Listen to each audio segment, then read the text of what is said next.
आज हम बात करने वाले हैं अर्धवार्षिक परीक्षा 2024-25 के भूगोल के पेपर की, जो कक्षा 12वीं का है और वो भी पिछले साल का है 2023-24 का। तो उसके महत्वपूर्ण प्रश्न है जो उसके बारे में बात करेंगे। पहला प्रश्न है, निम्नलिखित बहुविकल्पीय प्रश्न संख्या 1 से 7 तक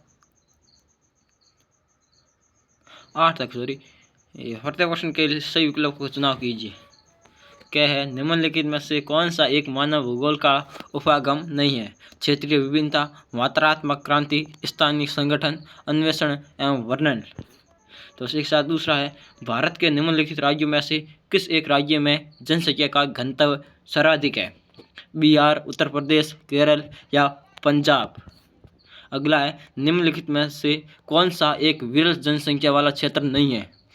आटाकामा, भूमध्य रेखीय प्रदेश, दक्षिण पूर्वी एशिया, ध्रुवीय प्रदेश। अगला है, निम्नलिखित में से कौन सी फसल शुष्क कृषि के अंतर्गत बोई जाती है? चावल, गन्ना, मूंग, जूट। अगला है, अरावली पानी संसद किस राज्य से संबंधित है? राजस्थान, आंध्र प्रदेश, तमिलनाडु, पंजाब।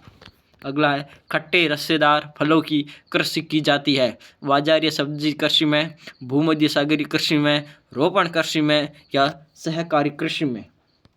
अगला है, तरल सोना कहा जाता है? कोयला को, पेट्रोलियम को, प्राकृतिक गैस को या बॉक्साइट को। अगला है, निम्नलिखित में से मानव विकास सूचांक से संबंधित विधान है? अमर्त्य सेन, एलन सी सैंपल, हेम्बलोट, कार्ल रिटेटर। अगला है, विश्व के सबसे अधिक जनसंख्या वृद्धि दर किस महाद्वीप में है?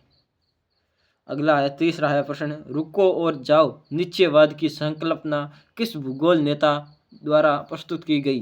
कौन से भूगोल नेता था जिसने रुको और जाओ निश्चयवाद की संकल्पना की भावना पैदा की? प्रश्न नंबर 4 है, भारत में विशालतम भाषाई समूह का क्या नाम है? विशालतम भाषाई समूह का क्या नाम है? प्रश्न नंबर 5 है, प्रवास किसे कहते हैं? ये इंपॉर्टेंट प्रश्न है, ये आ सकता है परीक्षा में। ये प्रश्न आ सकता है कि प्रवास किसे कहते हैं। अगला प्रश्न है, मानव बस्तियां कितने प्रकार की होती है? प्रश्न नंबर 7 है, सहकारी कृषि का सफलतम प्रयोग करने वाले देश का नाम लिखिए। सहकारी कृषि है, उसका सफलतम प्रयोग करने वाले देश का क्या नाम लिखो। अगला प्रश्न है, प्रश्न नंबर 8 है, जन्म दर एवं मृत्यु दर में अंतर स्पष्ट कीजिए। ये इंपॉर्टेंट प्रश्न है कि जन्म दर और मृत्यु दर में अंतर स्पष्ट कीजिए। अगला प्रश्न है, प्रश्न नंबर 9, मानव भूगोल के कुछ उप क्षेत्रों के नाम लिखिए। मानव के जो भूगोल है उनके कुछ उप क्षेत्रों के नाम लिखिए। प्रश्न नंबर 10 है अगला, साझा संपत्ति संसाधन से आप क्या समझते हैं? साझा संपत्ति मतलब एक दूसरे के साथ साझा करना, वो संपत्ति है, उसे क्या संपत्ति संसाधन है, उससे साझा संपत्ति संसाधन कहते हैं। अगला प्रश्न है, प्रश्न नंबर 11 है, जनसंख्या वितरण को प्रभावित करने वाले 2 भौगोलिक कारकों का उल्लेख कीजिए।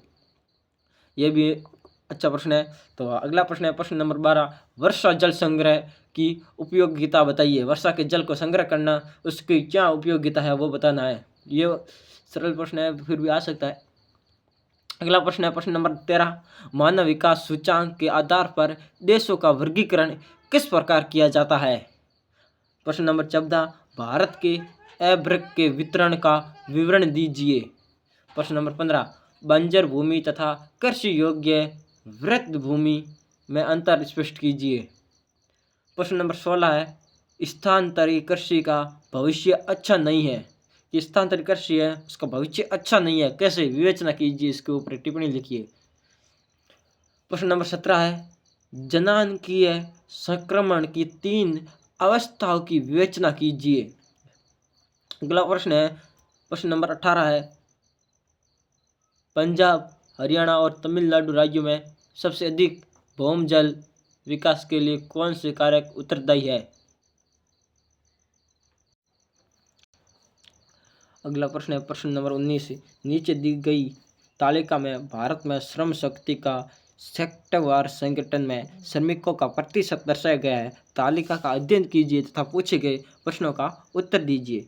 ये सारणी है, इस सारणी को देखकर समझकर और आगे नीचे दिए गए प्रश्नों के हमें उत्तर देने हैं। प्रश्न है, किस सेक्टर में श्रमिकों को सहभागिता सबसे अधिक है? श्रमिकों की सहभागिता सबसे अधिक है। अगला है, किस सेक्टर में श्रमिकों की सहभागिता सबसे कम है? इसका कारण भी लिखिए। प्रश्न नंबर 20, विभिन्न प्रकारों की ग्रामीण बस्तियों के लक्षणों की विवेचना कीजिए और विभिन्न भौतिक पर्यावरणों में बस्तियों के प्रारूप के लिए उत्तरदायी कारक कौन सी है? ये लिखने हैं। तो अगला प्रश्न है प्रश्न नंबर 21, रोपण कृषि की मुख्य विशेषताओं का उल्लेख कीजिए। अलग अलग देशों में उगाई जाने वाली कुछ रोपण कृषि फसलों के नाम लिखिए। प्रश्न नंबर 22, जल संभर प्रबंधन से आप क्या समझते हैं? ये सतत पोषणीय विकास में एक महत्वपूर्ण भूमिका कैसे अदा करते हैं? अगला प्रश्न है प्रश्न नंबर 23, मानव के प्राकृतिकरण की व्याख्या कीजिए। मानव की प्राकृतिकरण है उसकी व्याख्या करनी है। अगला प्रश्न है प्रश्न नंबर 23, दिए गए विश्व के रेखा मानचित्र में 4 तथ्य 1, 2, 3 व 4 के रूप में दर्शाए गए हैं। नीचे दी गई सूचना के आधार पर तथ्य को पहचानिए तथा मानचित्रों में चिन्ह कीजिए। ये अपने मानचित्रों में भरना है, मानचित्र देगा उस मानचित्रों में भरने होते हैं। अगला प्रश्न है, निम्नलिखित में से भारत के दिए गए राजनीतिक रेखा मानचित्र में दर्शाइए तथा उसकी स्थान का नाम भी लिखिए। ये भी मानचित्र है।